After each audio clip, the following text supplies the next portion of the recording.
Marie, comblée de grâce, le Seigneur est avec vous. Vous êtes bénie entre toutes les femmes, et Jésus, votre enfant, est béni. Em nome do Pai, e do Filho, e do Espírito Santo. Amém.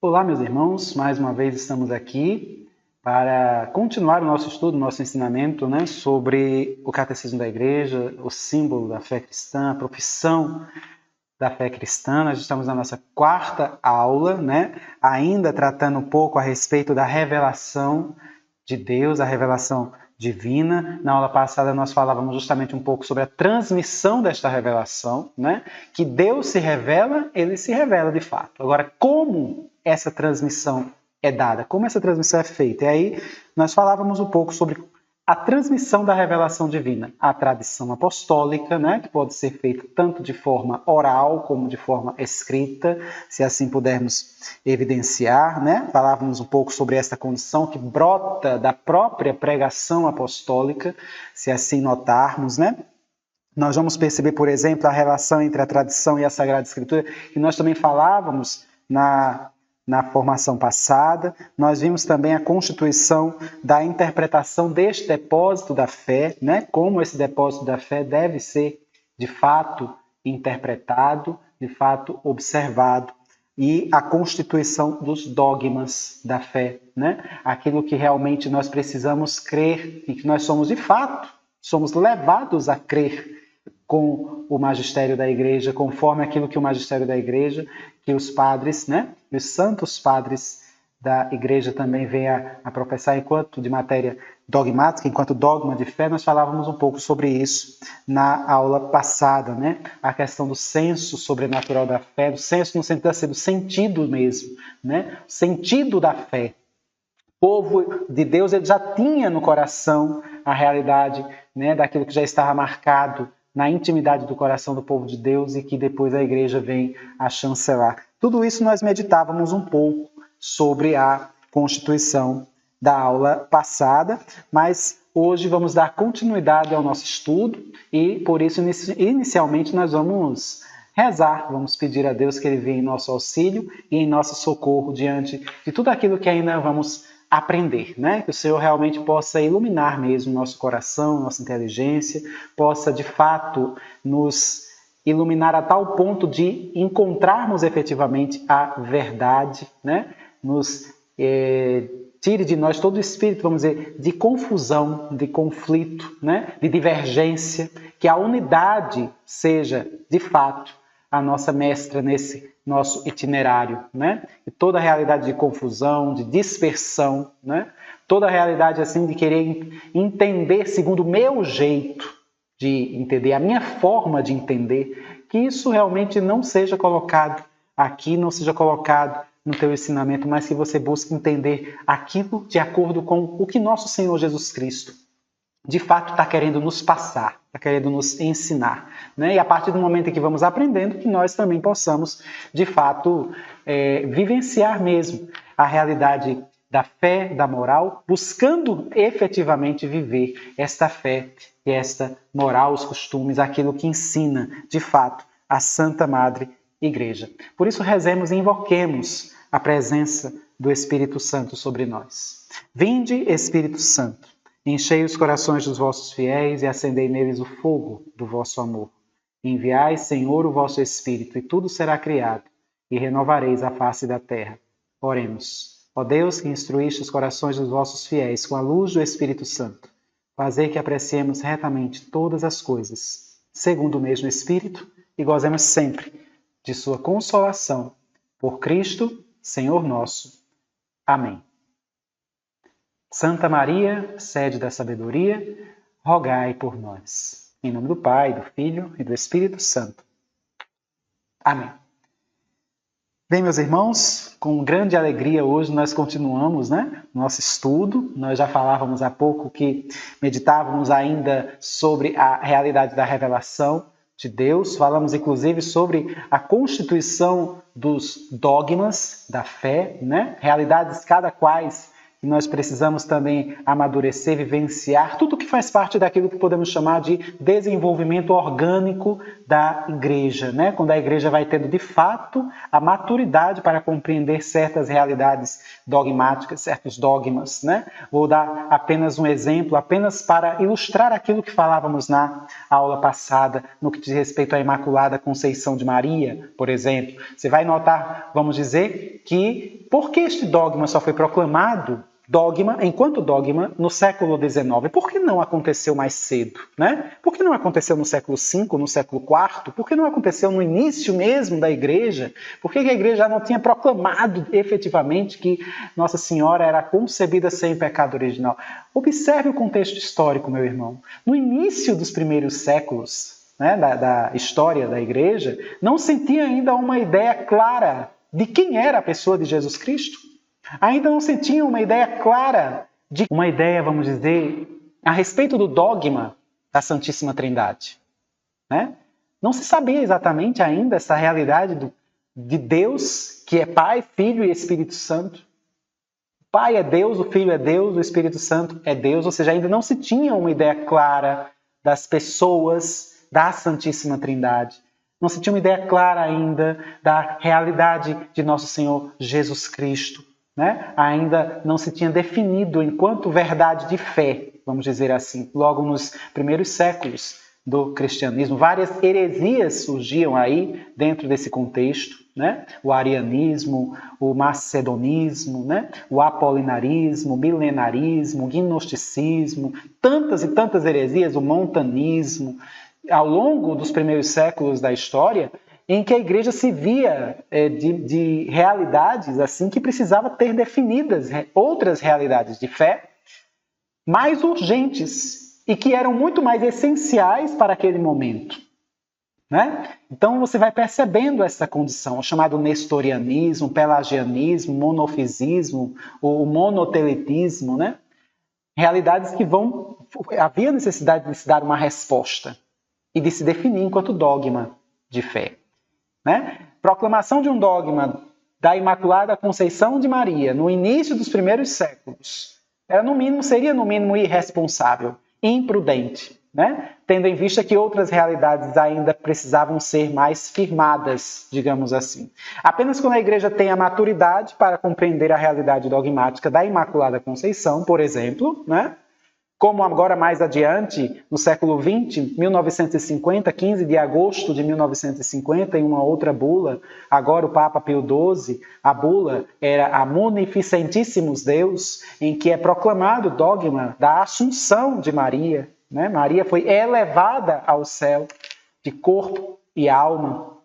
Ou seja, note aí toda uma maturidade, um desenvolvimento mesmo da realidade da pessoa de Maria na história da igreja, né? E dentro do contexto mesmo da história da salvação, que era impossível do povo, daquele tempo dos primeiros cristãos, chegarem a tais conclusões, se ainda faltavam coisas básicas de desenvolvimento da fé naquele momento. Então a realidade do dogma, ele garante justamente esta condição, e tudo a seu tempo.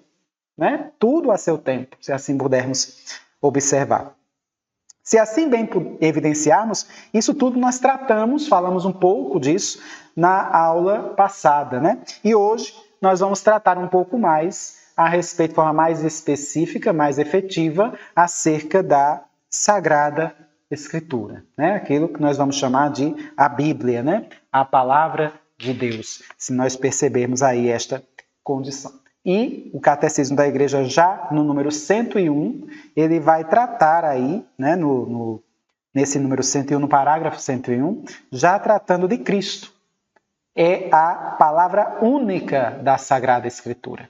Cristo é a palavra única da Sagrada Escritura. Na condescendência de sua bondade, Deus, para revelar-se aos homens, fala-lhes em palavras humanas. Acho belíssima essa expressão do Catecismo. Deus, para falar aos homens, ele fala em palavras humanas. Deus é tão inefável, podemos assim dizer, né? O que é inefável?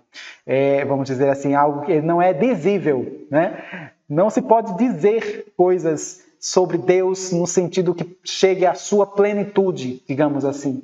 Tamanha distância que existe entre Deus e nós, né? Ele é inefável, podemos assim dizer. Ele não é dizível, mas aí ele mesmo vem em nosso auxílio, se torna tão pequeno e passa a se comunicar conosco, né? Esta realidade que nós vemos em Cristo Jesus. Com efeito, as palavras de Deus expressas por línguas humanas fizeram-se semelhantes à linguagem humana, tal como outrora o Verbo do Pai eterno. Ele se fez igual a nós, né? Exceto na realidade do pecado. Havendo assumido a carne da fraqueza humana, se fez semelhante aos homens. Você vê mais uma vez aí, né, a citação da Constituição Dei Verbum. Essa Constituição ela está nos acompanhando ao longo do nosso estudo, justamente porque é uma Constituição que fala sobre a Sagrada Escritura. Cito para você também, recomendo a leitura vivamente da Constituição pós-sinodal do Papa Bento XVI, Verbum Domini, que também complementa a Dei Verbum. Você vai ver que ele vai citar também um pouco da Constituição Dei Verbum na Verbum Domini, do Papa Bento XVI. Vale muito a pena você meditar, estudar e se aprofundar, porque a teologia de Bento XVI ela é simplesmente extraordinária. Se a gente puder perceber a forma de como ele fala, né, de Cristo, de como ele anuncia a palavra, a doutrina, a forma poética, inclusive, que ele utiliza na sua fala, nos seus escritos, é realmente algo fascinante. Eu recomendo vivamente que você busque um pouco de beber mesmo desta teologia do Bento XVI, um dos maiores teólogos do século XX, eu diria também, até quem sabe, de todos os tempos. Então nós podemos continuar aqui o nosso estudo. No número 102 ele vai dizer: por meio de todas as palavras da Sagrada Escritura, Deus pronuncia uma só palavra, seu verbo único, no qual se expressa por inteiro. E aí você vê logo em seguida uma citação de Santo Agostinho, né, aqui, Santo Agostinho falando no número 102, diz assim: lembrai-vos que é uma mesma a palavra de Deus, que está presente em todas as Escrituras, que é um mesmo verbo que ressoa na boca de todos os escritores sagrados. Ele que, sendo no início Deus, junto de Deus, não tem necessidade de sílabas por não estar submetido ao tempo. Isso é bem interessante porque aqui você vê uma sequência de controvérsias que vão surgindo ao longo da história, notadamente agora mais recentemente, no século XVIII, século XIX, inclusive, né? diversas controvérsias que vão querer muitas vezes atribuir o que é que deve ser tido por palavra de Deus na Bíblia e o que não deve ser tido por palavra de Deus na Bíblia, né? Determinadas formas de interpretação da Sagrada Escritura, determinados métodos exegéticos de interpretação da Sagrada Escritura, e muitas vezes não condizem com o ensinamento católico de interpretação da Sagrada Escritura. É necessário para que você possa ler a Bíblia, para que você possa meditar a Bíblia. Você precisa meditar a Bíblia com uma mentalidade católica, né? Precisa meditar a Bíblia com uma lente católica, podemos assim dizer, buscando o ensinamento da Igreja Católica para a Sagrada Escritura. Existem determinadas passagens bíblicas que você pode até interpretar, colocar na sua vida prática, digamos assim, de acordo com a sua própria interpretação, mas existem passagens da Bíblia que não tem que se interpretar de outro jeito, né? Tem que ser interpretado daquela forma como a Igreja prevê. Por exemplo, a passagem que trata lá nos Evangelhos, por exemplo, de São Lucas, né? Quando Jesus vai instituir a Eucaristia. Tomai todos e comei, isto é o meu corpo, que é dado por vós. Fazei isto em memória de mim. Você vai observar essas passagens na Sagrada Escritura, nos Evangelhos, né? Eu sou a verdadeira comida, a minha carne é a verdadeira comida, o meu sangue é a verdadeira bebida, está lá em João capítulo 6. São certas passagens que não é para ter margem para outras interpretações. É aquilo que a igreja está ensinando. Ele está falando da Eucaristia ali, né? Se você for observar, tem até alguns autores que vão colocar dessa forma, para aquelas 4 palavras da consagração, isto é o meu corpo, Existem autores que vão relatar pelo menos mais de 200 interpretações para essa simples frase. Isto é o meu corpo. Imagine você, 200 interpretações para esta frase. Imagine quantas interpretações não devem surgir, quantas circunstâncias não devem aparecer para querer refutar de que nosso Senhor de fato está presente de forma real na Sagrada Eucaristia. Então é muito importante que você possa meditar a Bíblia com os olhos da igreja, com o ensinamento da igreja, aquilo que ensinam os santos da igreja, aquilo que ensinam os santos padres da igreja, aquilo que ensinam, inclusive, os papas ao longo da história, os santos doutores da igreja, os santos padres da igreja. Interessante observar agora falando sobre os padres da igreja, né? Antes de continuarmos, é interessante perceber que quando a gente fala os padres da igreja, os santos padres, quem são os santos padres? São aqueles homens que viveram, pelo menos assim, nos 6 primeiros séculos, digamos, mais ou menos, de vida inicial da igreja. Os primeiros 6 séculos de vida da igreja, em que nós vamos perceber que eles vão elaborando, dissertando, desenvolvendo, aprofundando a doutrina, né? E contribuindo de forma magistral para o desenvolvimento da doutrina católica. Chamamos de os santos padres da igreja. Muito contribuíram para a sagrada tradição. São homens de uma antiguidade realmente atestada, né? Com uma santidade de vida e uma retidão de doutrina, se nós assim pudermos evidenciar. Os primeiros santos que contribuíram para o desenvolvimento, para o estabelecimento da doutrina, se assim pudermos perceber, né? Logo nos primeiros séculos, aí podemos citar aí Santo Inácio de Antioquia, São Justino Mártir, Santo Irineu de Lyon, né? Santo Agostinho de Hipona, Militão de Sardes, Pastor de Hermas, que é uma obra também se evidencia, Tertuliano de Cartago, né? Nós podemos perceber aí uma sequência, São Cipriano, tantos e tantos padres da igreja que contribuíram para o desenvolvimento, para a formação da doutrina, na elaboração mesmo da fé cristã, né? Da fé católica, se assim bem pudermos perceber. Eles que tiveram uma relação também muito próxima com os apóstolos, a realidade da sucessão apostólica, né? São Gregório de Nissa, São Basílio Magno, São Gregório Nazianzo, Santo Hilário de Poitiers, São João Damasceno. São inúmeros padres da igreja dentro desse processo que nós podemos observar do desenvolvimento da doutrina. Eu estou falando isso porque eles também tiveram uma contribuição na definição, digamos assim, do cânon das Sagradas Escrituras, né? A fala deles, a palavra deles, muitas vezes dá esta autoridade, né? Santo Atanásio, por exemplo. Então, você vai observando esta realidade, já para que você vá se acostumando com esses termos que vamos falando aqui ao longo do nosso curso. Você vai observar, então, aí, por exemplo, a partir do número 103 e 104, justamente esta condição em que ele vai falar um pouco mais a respeito desta palavra viva que é o próprio Cristo, é o próprio Jesus. E ele vai dizer assim: por este motivo, a Igreja sempre venerou as Divinas Escrituras, como venera também o corpo do Senhor. Ela não cessa de apresentar aos fiéis o pão da vida tomado da mesa da palavra de Deus e do corpo de Cristo. É interessante observarmos aqui, ela venera as Sagradas Escrituras, né? Assim como venera o corpo do Senhor, não no mesmo sentido, né? Não no sentido assim que o corpo do Senhor é o corpo do próprio Cristo, muito mais do que venerado, né? Ele é adorado. Mas a Escritura, ela também é venerada nesse sentido de se prestar efetivamente esse reconhecimento daquilo que está escrito, né? Da própria Escritura enquanto texto sagrado, se assim bem pudermos observar.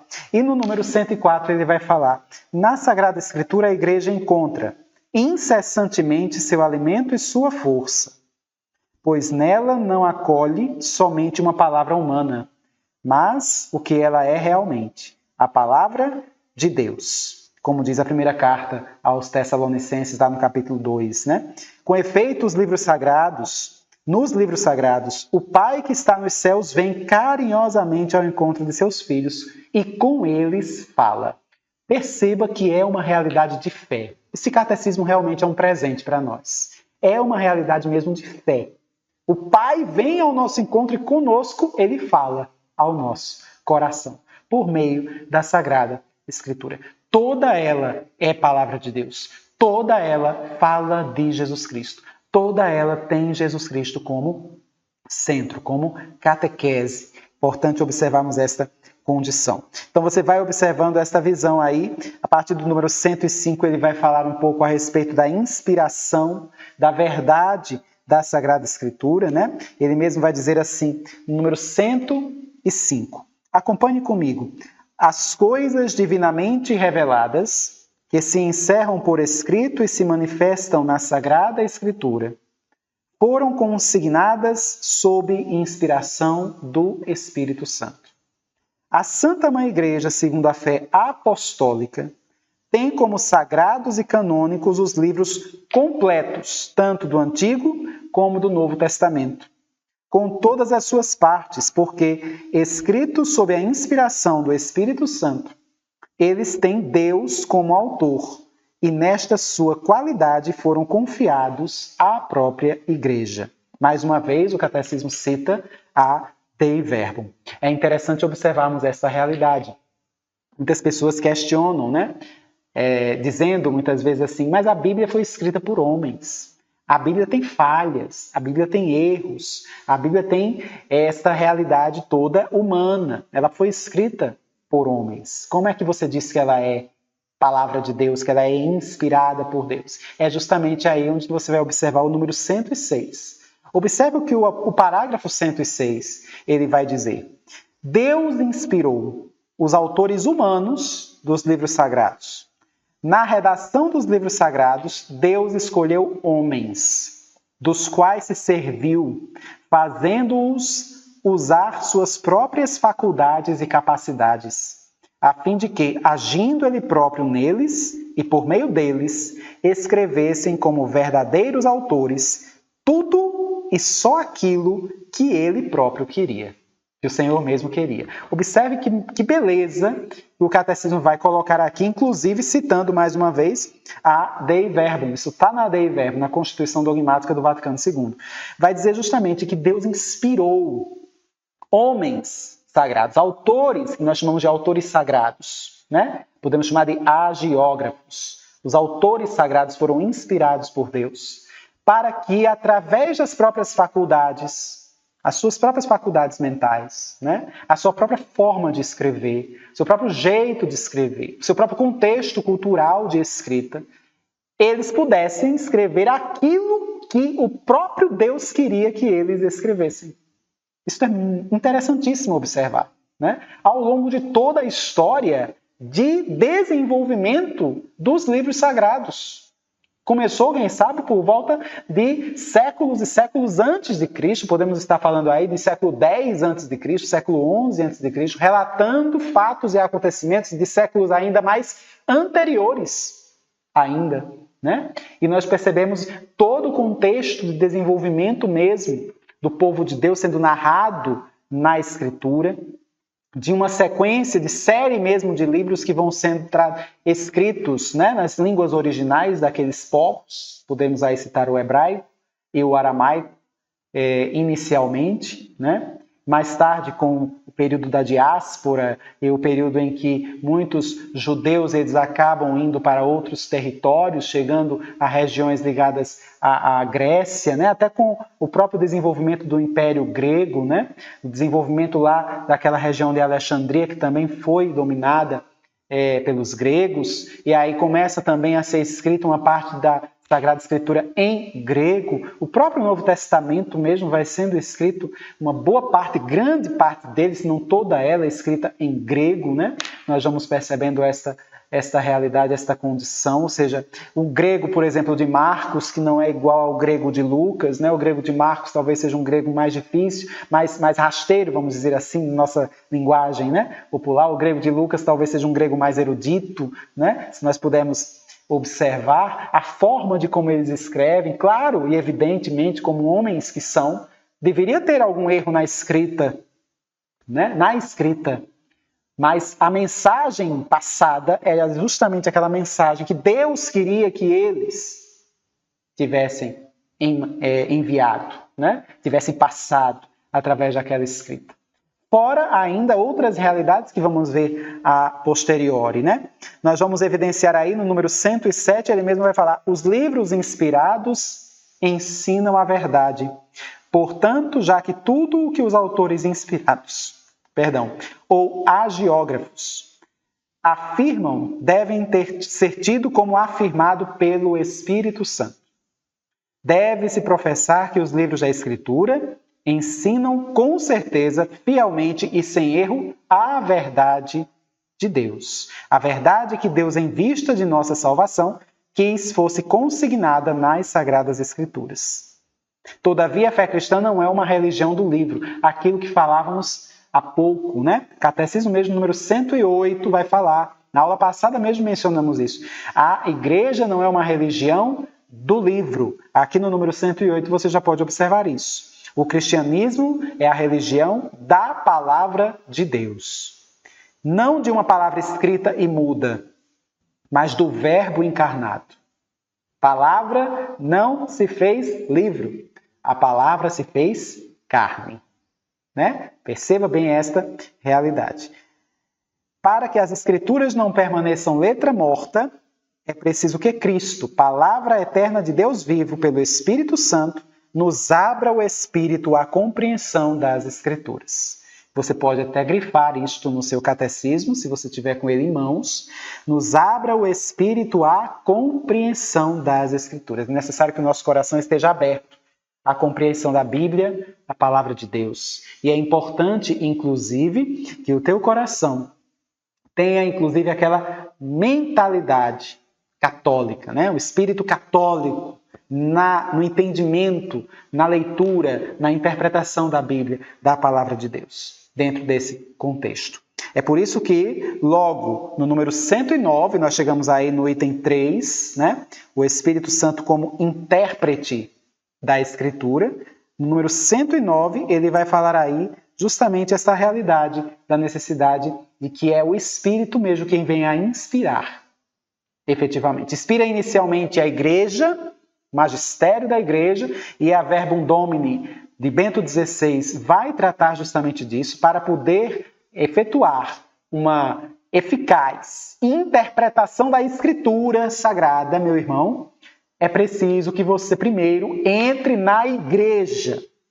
Tem que entrar na igreja, né? Tem que buscar entender o que a igreja fala sobre a Escritura, sobre aquela realidade que está sendo ali mencionada, que está sendo ali dita, né?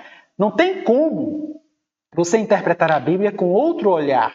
Há pessoas, por exemplo, que querem interpretar a Bíblia apenas com o olhar da história, querendo inserir a Sagrada Escritura num contexto histórico apenas, e só.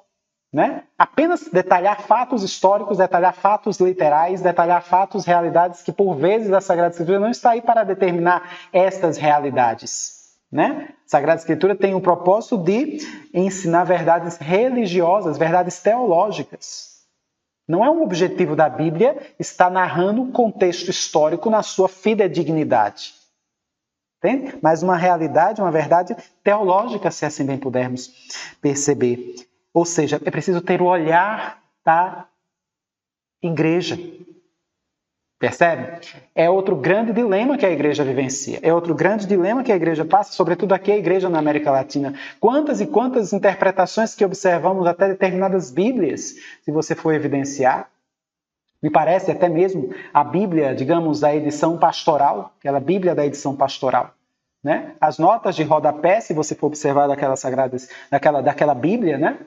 Daquela tradução, as notas de rodapé, elas têm um contexto assim, que mais parece que você está observando uma realidade de um oprimido com um opressor. Né? Um contexto assim de uma interpretação marxista da Bíblia. Né? Se você for evidenciar, é necessário tomar cuidado com relação a esse tipo de interpretação. Né? O povo vai ser liberto do poder do faraó, o povo vai passar a pé enxuto pelo Mar Vermelho, aí está lá a nota de rodapé da Bíblia falando, finalmente o oprimido descobriu a realidade do opressor. Né? Parece um tratado de um manifesto do Partido Comunista. Então você vê, por exemplo, que é necessário tomar este cuidado. Vivemos realidades realmente assim muito difíceis hoje dentro da própria igreja, se assim bem pudermos observar. Por isso a necessidade de você ter uma mentalidade católica diante da Sagrada Escritura, diante da leitura bíblica, né? Observar aquilo que ensinam realmente os santos sobre a Sagrada Escritura, os santos padres da igreja sobre a Sagrada Escritura, a realidade do que ensinam os papas, né? Sobretudo os papas, a respeito daquilo que a Bíblia vem a nos ensinar, toda esta realidade. E aí você vai vendo, por exemplo, no número 110, né?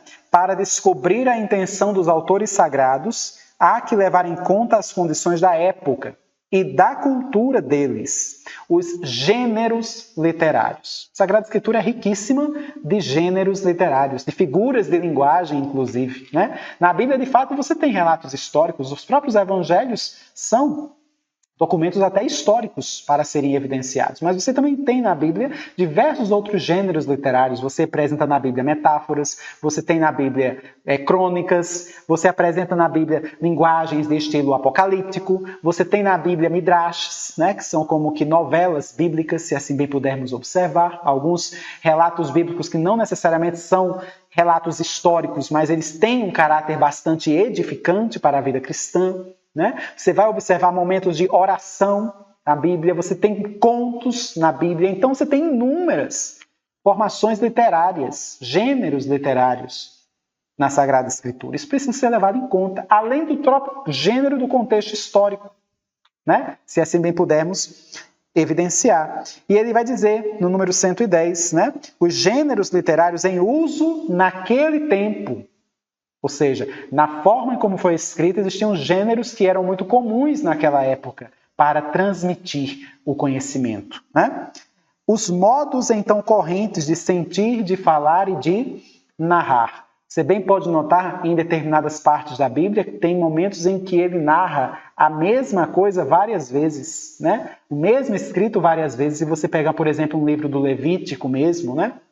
Que é um livro que muitos dizem que chega a ser monótono por conta da quantidade de sacrifícios, de holocaustos, de oblações, de leis que vão sendo atribuídas ali naqueles 26 capítulos, se nós pudermos perceber, 26, 27 capítulos do livro do Levítico. Quando chega o livro dos Números, começa um recenseamento e aí ele vai com toda uma riqueza de detalhes naquele recenseamento. Então você vai percebendo que depende muito da linguagem, do tempo em que aquilo de fato vai ser escrito. Aquilo que para nós parece enfadonho, parece cansativo, no contexto em que foi escrito, como que o povo de Deus precisava realmente ter aquela meditação diante desse contexto, né? E aí nós vamos notar aí os estilos proféticos que vamos evidenciar na Sagrada Escritura, né? Até mesmo os gêneros poéticos que nós percebemos. Nós notamos, por exemplo, o Cântico dos Cânticos como sendo um livro de poético até, né? Uma história, um livro de amor, como se pode evidenciar, contando, falando do amor de um esposo por uma esposa, por exemplo, né? Se assim bem pudermos perceber, nós vamos notando vários e vários gêneros literários na Sagrada Escritura, se assim pudermos observar. A partir do número 111, já vamos percebendo toda essa condição em que ele vai dizer: a Sagrada Escritura é inspirada. Há outro princípio de interpretação correta, não menos importante que o anterior, e sem o qual a Escritura permaneceria letra morta. Ou seja, você observa que a Sagrada Escritura apresenta este sentido, se pudermos assim evidenciar de forma literal, né? Mas ele vai dizer aqui que existe uma outra forma também de interpretar. A Sagrada Escritura também deve ser lida e interpretada com a ajuda daquele mesmo Espírito em que foi escrita. Ou seja, claro e evidente que você, para poder ler e interpretar a Bíblia, você tem que ver o contexto e a letra daquilo que foi escrito mesmo, a realidade literal. Porém, o próprio catecismo vai dizer: eu preciso da inspiração do Espírito Santo, que foi ele quem inspirou a Bíblia. Então, nada melhor do que ele mesmo para me ajudar a interpretar a própria Escritura, né? Então, ele vai colocar aqui logo no número 112 e seguintes, né? Inclusive citando mais uma vez aí, se você for observar a Constituição Dogmática Dei Verbum, né? Do Catecismo, ele vai citar a Constituição Dei Verbum, no número 12, da Dei Verbo, ele cita aí 3 critérios para uma boa interpretação da Escritura. Vale a pena você grifar, se você tem o costume de grifar no seu catecismo, né? Você grifar no catecismo aí os parágrafos 112, 113 e 114, de como se deve interpretar a Bíblia. Observe aí o que ele vai dizer, conforme o que o Espírito mesmo inspirou, né?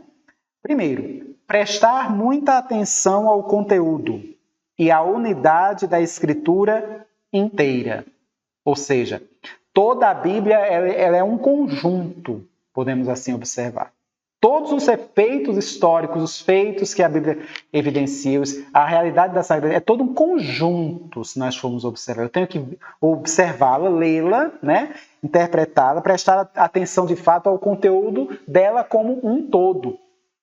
Não é uma história isolada que nós vamos estar observando, né?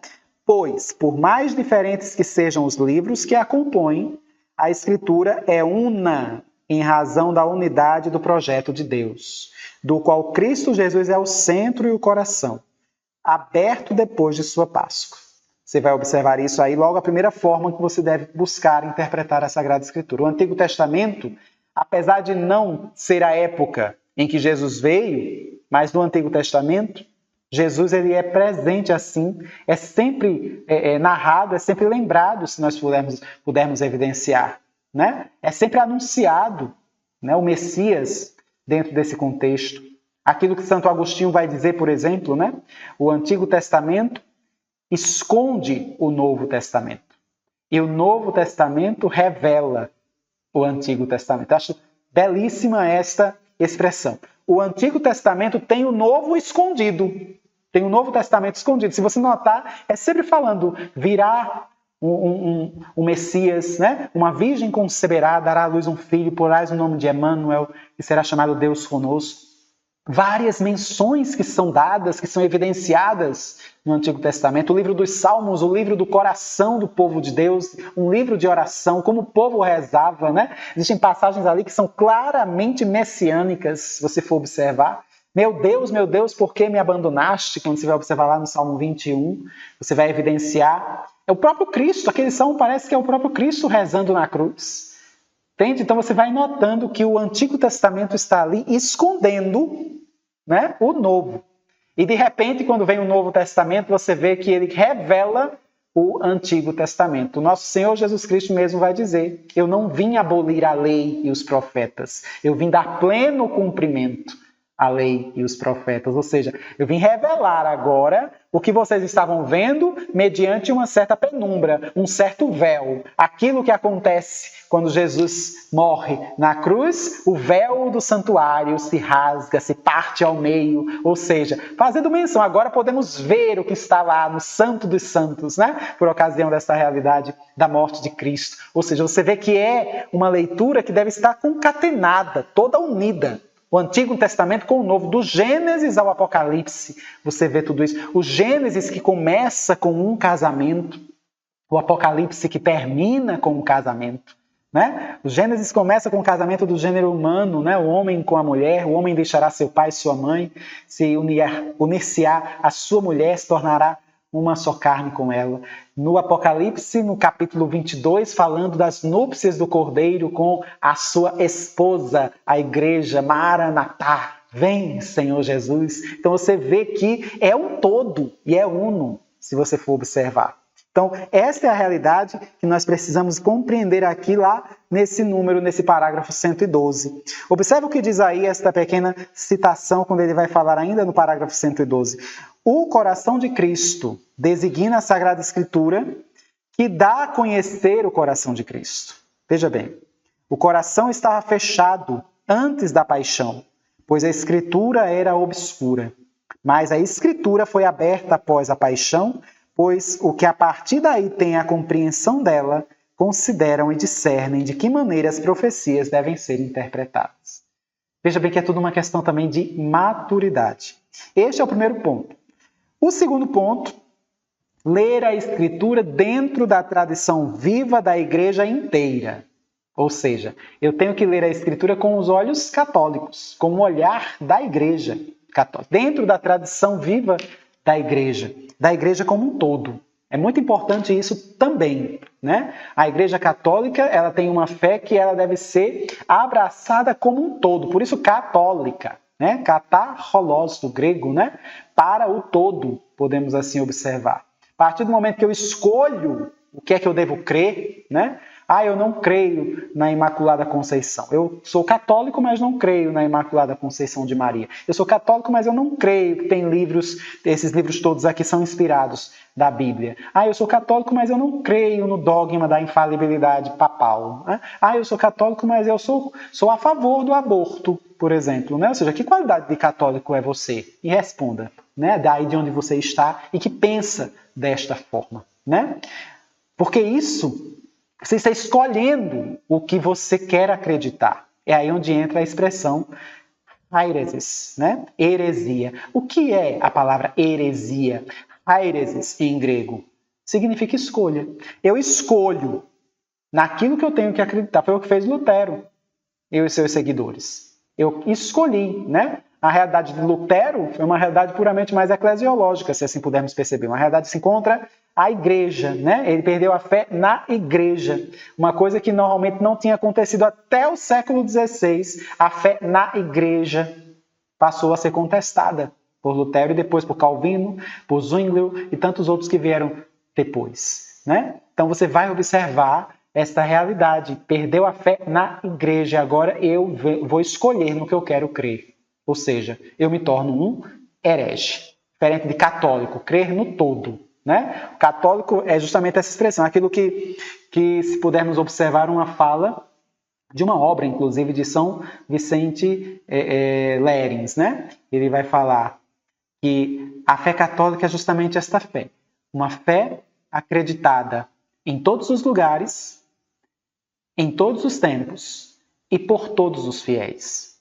Né? Uma realidade, se você for evidenciar desta forma. Todos os fiéis católicos presentes em todos os lugares, em todas as épocas e em todos os lugares. Isto é ser católico. Né? E não apenas escolher aquilo que eu quero acreditar, baseado nas minhas conveniências, no meu jeito de ser e de viver. Isso é muito importante, muito sério você observar. Por isso a interpretação, a leitura da Bíblia tem que ser dentro da tradição viva da igreja, dentro daquilo que a igreja realmente vai expressar. Você vê bem mesmo isso com efeito no número 113. A igreja leva em sua tradição a memória viva da palavra de Deus.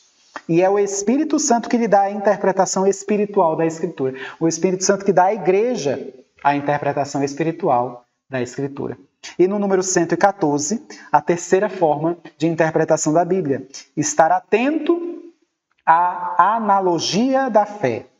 Por analogia da fé, entendemos a coesão das verdades da fé entre si e no projeto total da revelação. Ou seja, tudo precisa fazer sentido dentro da interpretação da Escritura Sagrada. Todas as realidades dogmáticas, todas as constituições, né, devem fazer sentido. E é interessante observarmos esta condição, como a própria Dei Verbum, o catecismo aqui não vai citar essa passagem, mas a própria Dei Verbum vai dizer, né? Toda a Escritura, podemos assim observar,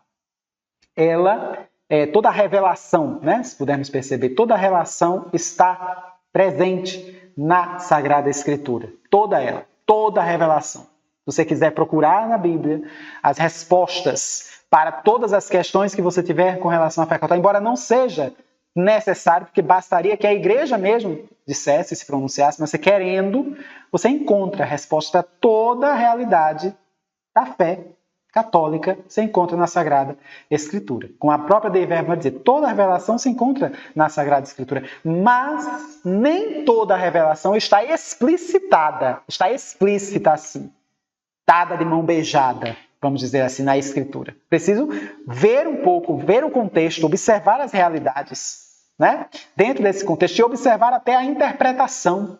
Porque não adianta eu dizer e dar uma resposta de uma realidade doutrinária da fé católica na Bíblia com a interpretação católica se você diz, mas não é assim que eu interpreto. Então é necessário que você assuma uma interpretação católica diante desta realidade. Então, a partir do número 115, nós podemos perceber aqui os sentidos da Escritura. né? Quais os sentidos da Escritura? As formas de leitura, digamos assim, da Escritura Sagrada. Ele vai dizer, inclusive, segundo uma antiga tradição, no número 115, podemos distinguir dois sentidos. Nós temos dois sentidos principais, né? Desses dois sentidos, depois podemos esmiuçar outros. Mas temos o sentido literal, o sentido da letra, né? A leitura utilizando mesmo a realidade literal daquilo que você está lendo, né? Da Sagrada Escritura. É o que ele vai dizer, é o sentido significado pelas palavras da Escritura e descoberto pela exegese que segue as regras da correta interpretação, né? Se nós pudermos observar. Todos os sentidos da Escritura devem estar fundados no literal, ou seja, para você poder compreender os outros sentidos da Escritura, eu preciso primeiro ter um entendimento literal daquilo que está escrito mesmo, né? Você vê o relato, vamos dizer assim, do Mar Vermelho, que se abre ali naquela passagem do povo de Deus do Egito para o deserto, né? E o Mar Vermelho se abre e o povo passa a pé enxuto. Eu preciso compreender realmente a letra do sentido literal, inicialmente, para eu poder compreender os outros sentidos, que na verdade é o sentido espiritual, né? O sentido espiritual é que eu vou poder dividir em três outros sentidos. O sentido espiritual é observando realmente um pouco mais além da letra. Mas eu preciso compreender primeiro o que está na letra, está no sentido literal, para começar agora a aprofundar o sentido espiritual, que é um sentido que nos leva realmente a encontrar as verdades da fé, né? Dentro daquilo que a Escritura nos coloca. E o sentido espiritual, no número 117, ele vai dividir-se em três outros sentidos, né? Podemos evidenciar. Você vai mesmo observar, primeiro, o sentido alegórico, depois o sentido moral e depois o sentido anagógico. São três outros sentidos que você pode aplicar aí no sentido espiritual. Então, só recapitulando, temos o sentido literal e o sentido espiritual de leitura da Escritura.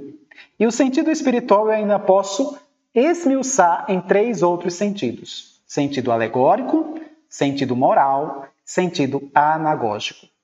Vou citar o exemplo, por assim dizer, do que falávamos há pouco do livro do Êxodo, né? Da passagem do povo de Israel, passando a pé enxuto, o Mar Vermelho que se abre e eles atravessam o Mar Vermelho a pé enxuto. E depois que eles atravessam o Mar Vermelho, o faraó com os seus sequazes, com os seus soldados, né? Eles vão perseguir os egípcios, os israelitas, o povo de Israel, o faraó junto com os seus soldados, digamos assim, e quando eles estão no caminho lá, no Mar Vermelho, eles simplesmente, o mar simplesmente se fecha e eles morrem todos, né? Se pudermos utilizar aí uma alegoria, o sentido alegórico, que o número 117 aqui vai falar, né? Quem é este povo de Israel que atravessa? Né? Justamente o povo de Deus, que caminha rumo à salvação, vamos dizer assim. Eles estavam fugindo de quem? Do faraó, dos soldados romanos, dos soldados egípcios, aliás. E podemos assim fazer a alusão à fuga da escravidão do pecado, né? Que nós observamos no Êxodo, a escravidão do Egito, a escravidão do pecado. Faraó, poderíamos fazer uma analogia com Satanás. Estava aprisionando-nos no pecado. O povo avança a pé enxuto pelo Mar Vermelho, que nos salvou, vamos dizer assim. Quem é o nosso Salvador? Cristo, Jesus, que nos libertou da escravidão do pecado, das forças maléficas de Satanás, né? Através desta passagem, por isso Páscoa, né? Pessar, vamos dizer assim, no hebraico, a Páscoa, que é celebrada a partir de então, justamente para fazer memória a este momento. E Jesus, ele vai fazer a sua ceia, né, em preparação para a Páscoa, quando ele vem a morrer e ele ressuscita no primeiro dia da semana, né? Depois do Sábado Santo, em que celebrava-se a Páscoa dos judeus. Então você vê toda uma relação alegórica aqui, uma linguagem alegórica de interpretação da Escritura Sagrada. O povo atravessou o Mar Vermelho, agora está liberto da escravidão do pecado, mas tem um deserto inteiro para caminhar junto e rumo à terra prometida de Canaã. Mas se observarmos uma alegoria, este povo é justamente a própria igreja, que agora, livre do pecado, porque o Senhor já ressuscitou, o Senhor ascendeu aos céus, e nós caminhamos de forma peregrinante, peregrinando por este deserto deste mundo, rumo à terra prometida. E a terra prometida é a Jerusalém Celeste, é o céu. Eis a linguagem alegórica que podemos utilizar na Sagrada Escritura. Você tem apenas um exemplo, mas a linguagem que você pode também fazer essa interpretação. Da mesma forma como o sentido moral, né? O sentido moral que vai estar relacionado, por exemplo, o povo de Deus, por vezes, por causa dos seus defeitos, ainda vendo esse exemplo, né? Pegando este mesmo gancho. O povo de Deus, pelo seu exemplo, pelos seus vícios, pelos seus pecados, tem uma tendência grande a cair em pecado, a cometer o pecado da idolatria, adorando um bezerro de ouro. A realidade mesmo de uma peregrinação no deserto, murmurando contra o Senhor, né? Embora o Senhor lá oferte para eles o maná que cai no deserto, prefiguração da Eucaristia. Olha só a linguagem alegórica e moral agora unidas nessa interpretação. Veja que maravilha, que magnífico percebermos isto, meus irmãos. O povo que precisa buscar as virtudes para poder chegar à terra prometida. Sem as virtudes não pode chegar, ou seja, o sentido moral que aqui é narrado. E por fim o sentido anagógico, né? Anagogé, do grego, que você vai observar justamente, que é aquela realidade última. Né? As últimas coisas, aná, no sentido assim de ascender, de subir, né? Eis o nosso destino final, que é o céu, que é a eternidade, ou seja, a terra prometida, né? Que o povo precisa chegar aqui no sentido literal, na linguagem anagógica, no sentido anagógico, vamos para o céu. Eis a nossa meta. Eis a nossa realidade, né? Então você vê aí o sentido desta descrição, desses sentidos da Escritura. Se observarmos o número 118, nós vamos notar aqui, por exemplo, que o autor, o catecismo, inclusive, né? Citando aí, inclusive, uma fala de Santo Agostinho, de Dácia, ele vai falar uma expressão que eu acho muito interessante observarmos com relação a esses sentidos da Escritura. A letra ensina o que aconteceu, a alegoria o que deves crer, a moral o que deves fazer, a anagogia para onde deves caminhar. Interessante observarmos esta abordagem aí no sentido bem pedagógico para ensinar esta condição dos sentidos da Escritura. E no número 119 ele ainda vai dizer: é dever dos exegetas esforçar-se dentro dessas diretrizes, por entender e expor com maior aprofundamento o sentido da Sagrada Escritura, a fim de que, por seu trabalho, como que preparatório, amadureça o julgamento da Igreja. Os exegetas são aqueles que se dedicam ao estudo mesmo da Escritura Sagrada, se a gente puder evidenciar. E aí, observando inclusive uma palavra de Santo Agostinho, muito famosa, muito conhecida, como também muito polêmica, e que vale a pena nós observarmos no número 119 ainda, quando ele vai dizer esta máxima, né? Eu não creria no Evangelho, se a isto não me levasse a autoridade da Igreja Católica. Ou seja, eu creio no Evangelho, eu creio na Bíblia, porque eu creio na Igreja. Eu creio na Igreja antes. E a Igreja me diz, creia na Bíblia. Aí sim eu creio na Bíblia, porque a Igreja me manda crer nela. Interessante observarmos que no credo que nós rezamos, né? Bem interessante observarmos isso, no credo que rezamos, creio no Espírito Santo, na Santa Igreja Católica, na comunhão dos santos, nós vamos meditá-lo, né? Os 12 artigos do credo, mais adiante, um por um. Mas é interessante observarmos que ele diz no credo, creio na Santa Igreja Católica, mas não diz creio na Bíblia. No credo não tem dizendo expressamente creio na Bíblia, né? E ao mesmo tempo tem, porque eu creio em tudo aquilo que a Santa Igreja Católica crê e me manda crer. A Santa Igreja Católica me manda crer na Bíblia. E é por isso que eu creio na Sagrada Escritura. Percebem esta alusão dentro desse processo que Santo Agostinho mesmo coloca. E já nesses momentos finais em que evidenciamos aqui do nosso período, do nosso processo formativo de hoje, nós vemos aí o tópico 4, que corresponde ao número 120, que vai tratar do cânon das Sagradas Escrituras. Caberia aqui um curso à parte, né, extensivo justamente a esta realidade, que vocês, neste curso, de catequese pastoral, na sede da sabedoria, vocês vão ter mais voltado especificamente para a Sagrada Escritura, mas aqui vale a pena você observar o que o Catecismo coloca no número 120 e seguintes a respeito do cânon das Escrituras, né? Cânon, aqui, se formos evidenciar, é como se fosse assim, lista. É uma lista dos livros sagrados, chamamos de cânon, né? Ou a regra, podemos assim dizer. E aí ele vai colocar: foi a tradição apostólica que fez a Igreja discernir que escritos deviam ser enumerados na lista dos livros sagrados.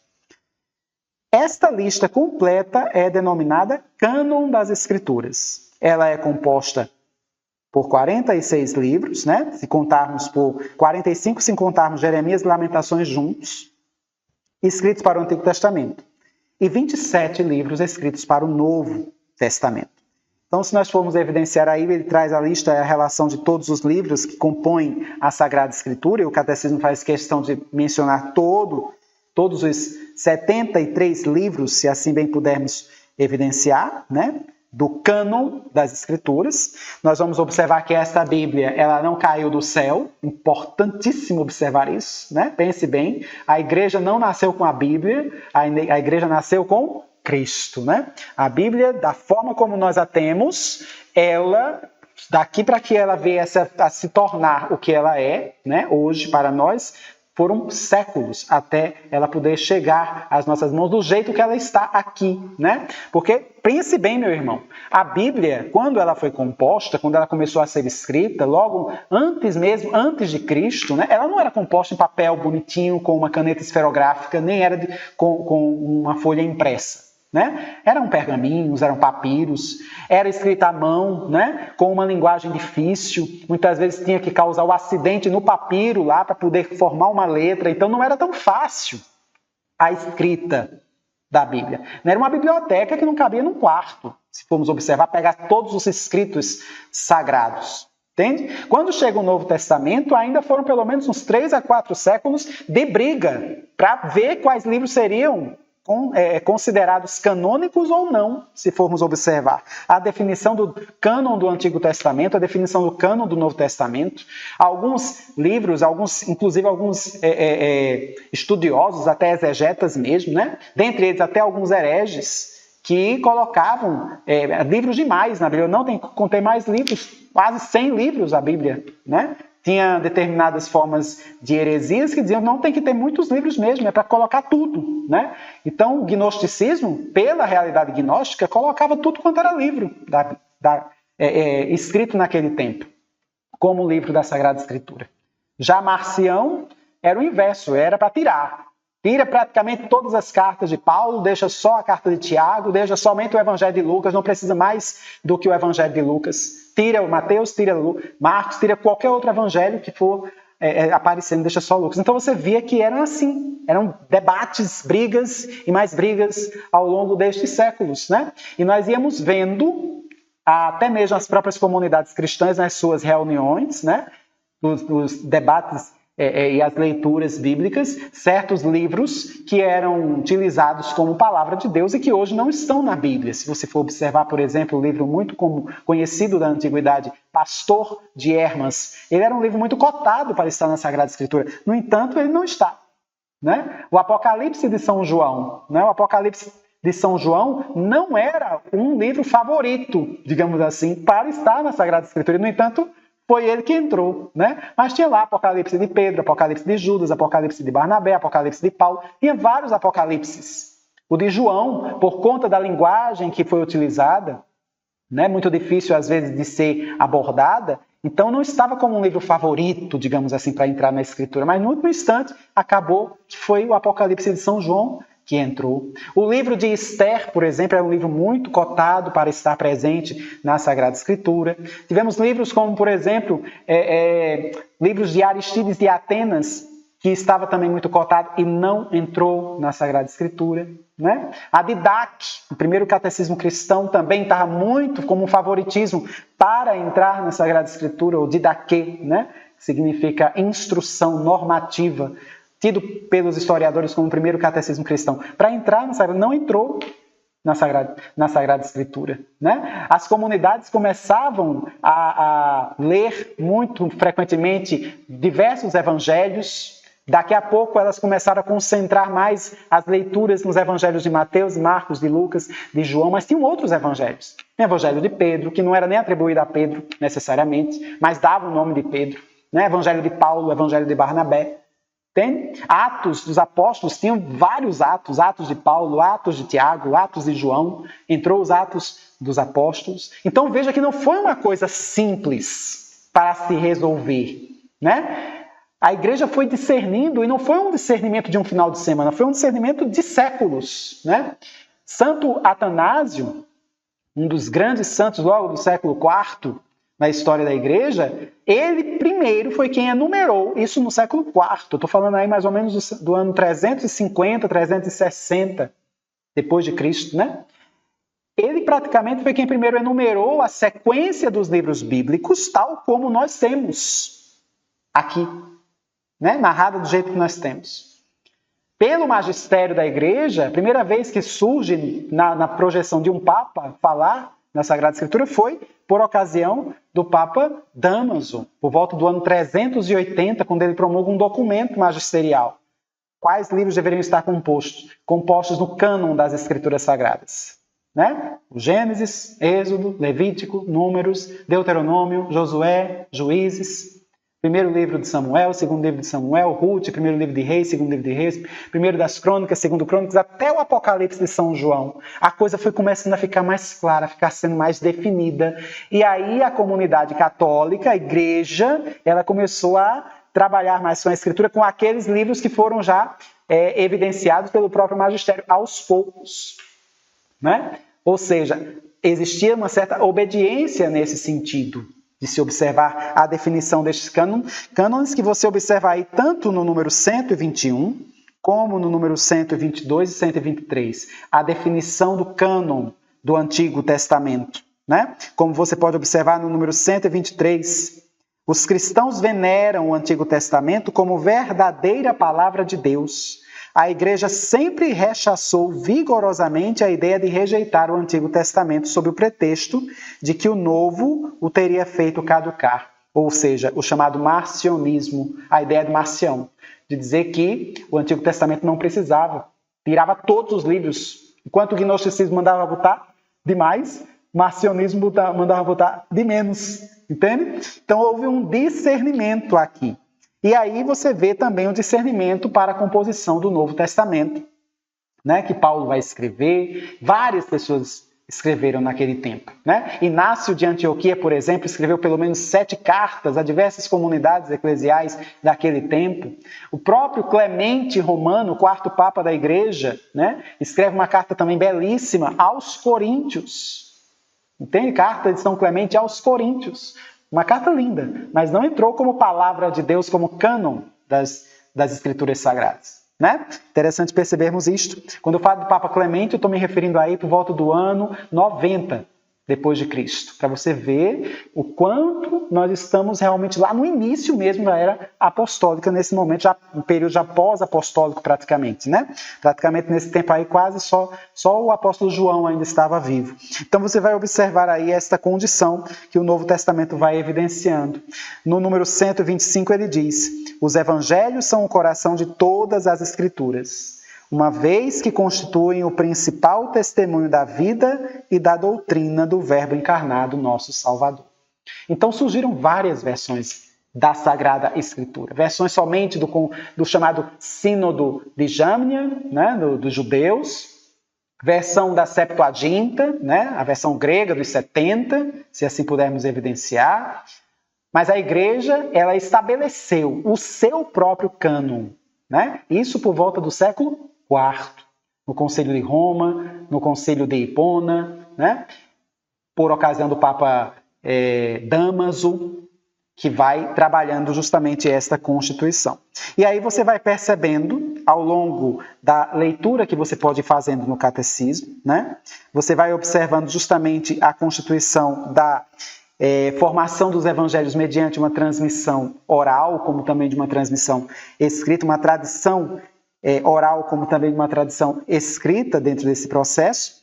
E se a gente for notar ainda, você vai notar no número 127, o Evangelho quadriforme ocupa na igreja um lugar único, como atestam a veneração que ele tributa à liturgia e o atrativo incomparável que desde sempre tem exercido sobre os santos.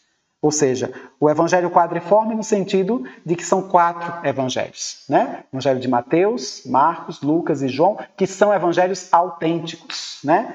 Contra toda aquela realidade iluminista de Rousseau, Voltaire, Diderot, Montesquieu, que vieram do iluminismo, filósofos do iluminismo, que vinham dizer que os evangelhos não eram autênticos, né? O iluminismo ele veio justamente para tentar acabar com toda a base da igreja, mas é importante observarmos a autenticidade, a historicidade, vamos dizer assim, dos evangelhos. E aí chegamos ao número 128, se nós já pudermos observar, já praticamente finalizando esse nosso momento formativo, você vai observar que o número 128 ele vai tratar um pouco da unidade entre o Antigo e o Novo Testamento, né? Que nós já havíamos falado há pouco. O Antigo Testamento tem o Novo escondido, enquanto que o Novo Testamento tem o Antigo Testamento revelado, né? E aí você vê a revelação completa ali naquele contexto. Você vai perceber que tudo isso se trata de uma chamada tipologia, se assim bem pudermos perceber, né? Os 2 testamentos, graças a essa tipologia, se você notar nos números 128 e 129 dentro do Catecismo da Igreja. E aí você nota que a formação da Sagrada Escritura na vida mesmo da igreja, né? Ao longo da história da igreja. Você vê bem mesmo no número 131. Observe aí o que ele vai dizer no Catecismo. É tão grande o poder e a eficácia encerrados na palavra de Deus que ela constitui sustentáculo e vigor para a igreja e para seus filhos, firmeza da fé, alimento da alma, pura e perene fonte da vida espiritual. É preciso que o acesso à Sagrada Escritura seja amplamente aberto aos fiéis. Isso aqui foi uma tapa de luva, se assim pudermos perceber, para aqueles que dizem que a igreja, ao longo da história, ela proibia a leitura da Bíblia, né? Muito pelo contrário, né? Há quem diga que a Bíblia só começou a ser traduzida para a língua vernácula com Lutero, né? Estou eu aqui para desmentir toda essa realidade, porque antes que Lutero tivesse traduzido a Bíblia para o alemão, né, já havia sido evidenciada na história, inclusive no século XII, século XIII, a Bíblia já traduzida para o alemão, séculos antes de Lutero aparecer. Então você vê que a igreja sempre difundiu a Sagrada Escritura ao longo da história, ao longo dos séculos. Está aí a historiografia para não me deixar mentir nesse contexto. E a partir do número 132, já finalizando este momento, ele diz que o estudo das sagradas páginas seja, portanto, como que a alma da sagrada teologia. Da mesma palavra da Sagrada Escritura também se nutre salutarmente e santamente floresce o ministro da palavra, a saber, a pregação pastoral, a catequese e toda a instrução cristã, na qual deve ocupar lugar de destaque a homilia litúrgica, fazendo menção também à homilia litúrgica, aquele momento até mesmo da Santa Missa, né? Um momento litúrgico, também na vivência dos sacramentos, para que você possa também acolher a palavra de Deus que ali é proclamada pelo sacerdote, é proclamada pelo diácono, né? Se nós assim pudermos evidenciar. E a homilia, efetivamente, obviamente também pelos ministros de Deus, né? Pelos sacerdotes que são seus ministros ordenados. A igreja exorta com veemência e de modo peculiar todos os fiéis cristãos, a que pela frequente leitura das divinas escrituras aprendam a eminente ciência de Jesus Cristo. Com efeito, ignorar as escrituras é ignorar Cristo. É isso que nós vamos observar aqui no número 133. A igreja recomenda vivamente a leitura da Escritura Sagrada e mais adiante nós vamos perceber que mais do que simplesmente a pura leitura, mas a leitura orante da Bíblia. Fazer parte dessa Lectio Divina, né? A leitura orante das Sagradas Escrituras, que nós vamos meditar em outro momento, em outra realidade. Então, é isso que nós podemos observar hoje na nossa formação. Você tem ainda, pode dispor aí, olha, do número 134 ao número 141, sempre vale a pena você conferir tudo aquilo que estudamos hoje, né? O resumindo, que o Catecismo coloca aqui nessas páginas, nesses parágrafos, de 134 a 141. Você também tem a realidade das apostilas, que nós disponibilizamos para vocês na nossa plataforma, e as perguntas, os questionamentos que também as apostilas podem vir, porventura, a trazer. Vale a pena você também conferir a linguagem que a apostila coloca, uma linguagem mais, digamos assim, resumida, de todo esse trabalho, de todo esse nosso estudo ao longo deste processo. Peçamos então, meus queridos irmãos, que a Virgem Maria, a sede da sabedoria, venha em nosso auxílio, sempre nos socorrer diante dessas realidades, para que possamos, de forma mais efetiva, mais eficaz, buscar e conhecer a nosso Senhor Jesus Cristo. Conhecendo-o, passemos também a amá-lo. Estejamos de coração aberto para amá-lo, acima de todas as coisas, com todo o nosso entendimento, com todo o nosso conhecimento, com todas as nossas forças. Ave Maria, cheia de graça, o Senhor é convosco. Bendita sois vós entre as mulheres, e bendito é o fruto do vosso ventre, Jesus. Santa Maria, Mãe de Deus, rogai por nós, pecadores, agora e na hora de nossa morte. Amém. Sainte Marie, Mère de Dieu, priez pour nous, pauvres pécheurs,